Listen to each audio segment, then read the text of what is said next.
Around the World Lit Audio. The Alchemist by Paulo Coelho. Chapter 4. Full narration script. Channel intro. Welcome to Around the World Lit Audio, the greatest novels ever written, from every corner of the world, in English. New chapter every week, free to listen. Chapter recap.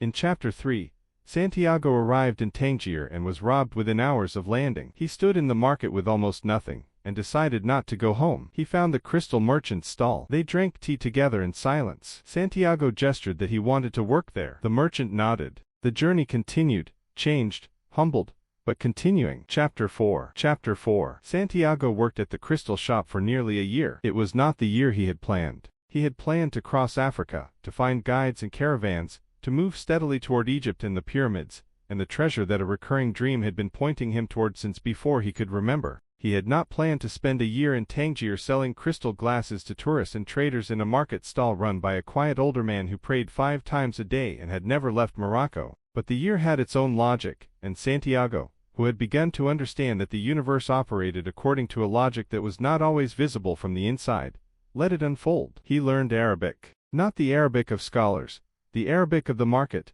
the Arabic of transaction and negotiation and the particular kind of human contact that commerce produces. He learned it the way he had learned everything useful in his life, by paying close attention and refusing to be embarrassed by mistakes. The crystal merchant's name was never given in the way that names are usually given. He was simply the merchant, a man of 60 or so, with a careful face and the particular quality of stillness that comes to people who have spent many years in one place doing one thing with complete attention. He was a good man. Santiago understood this early and understood it more fully as the months passed. He was honest in his dealings. He was kind to his suppliers and fair to his customers. He prayed with genuine feeling. He ran his small shop with the quiet dignity of someone who has made peace with what his life is. He had a dream he had never pursued. His dream was Mecca. Every Muslim is called to make the pilgrimage to Mecca at least once in their lifetime, the Hajj, the great journey to the holy city, one of the 5 pillars of the faith. The merchant had wanted to make this journey since he was a young man. He had saved for it. He had planned for it.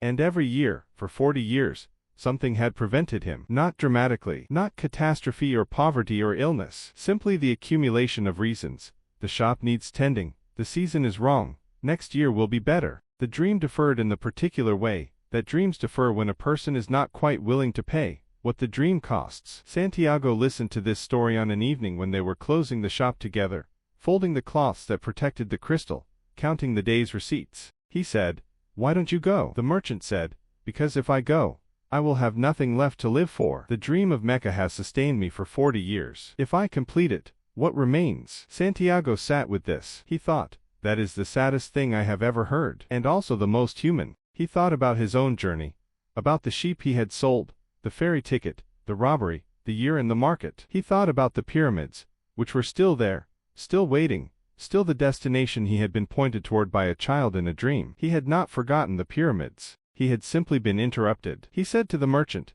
"I want to show you something." He had been thinking about the shop's display for some time. The crystal was beautiful but the display was poor. The glasses and bowls and decanters arranged without strategy, without the visual logic that draws a customer's eye and creates desire. He had been watching the customers for months, noticing what they stopped at and what they passed, building in his mind a picture of what the display could be. He proposed changes. The merchant listened. He was skeptical, not dismissively skeptical, but the skepticism of a man who has done things one way for a long time, and has not yet been given sufficient reason to change. Santiago made the changes anyway, or rather, he asked, and the merchant allowed it, with the combination of doubt and permission.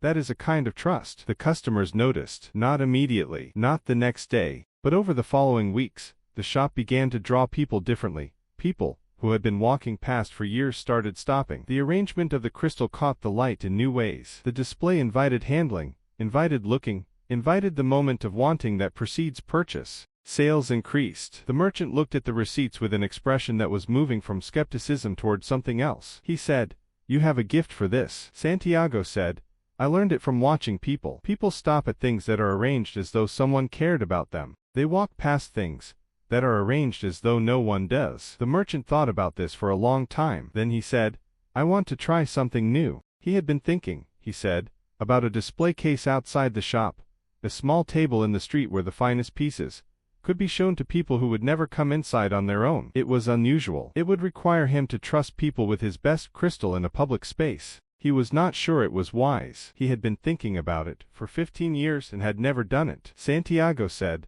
"Let's do it today." They did it that afternoon. They carried the display table to the street and arranged the finest pieces with the care that fine things deserve and watched what happened. What happened was that people stopped. People who had walked past the shop for years stopped and looked and touched and bought. The street table became, within a week, the best thing the merchant had ever done for his business. He looked at the sales figures at the end of the first week. He said, "In 1 week, you have done what I spent 15 years thinking about." Santiago said, "You had already done it. You had the idea and the crystal and the table. I just helped you stop waiting." The merchant looked at him, with an expression that was difficult to read, something between gratitude and sorrow, the expression of a man who has been shown the distance between what he has been doing and what he could have been doing. He said, "I think you will leave soon." Santiago said, "I think so too." He had enough money now. The year of work had rebuilt what the robbery had taken and added to it, not a fortune, but enough. Enough to join a caravan across the Sahara. Enough to reach Egypt. Enough to continue. He had not forgotten the pyramids. He had learned a great deal in the year he had not been going to them. He had learned Arabic. He had learned the logic of commerce and the psychology of display. He had learned something about patience,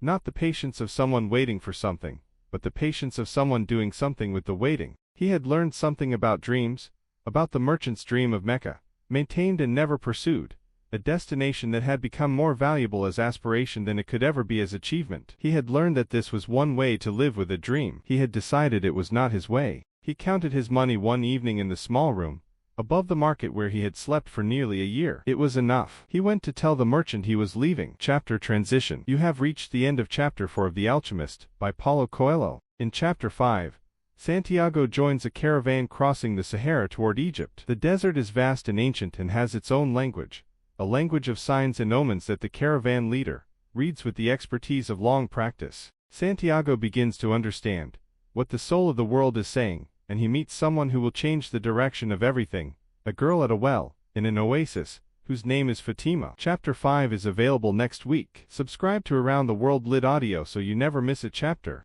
A new chapter arrives every week.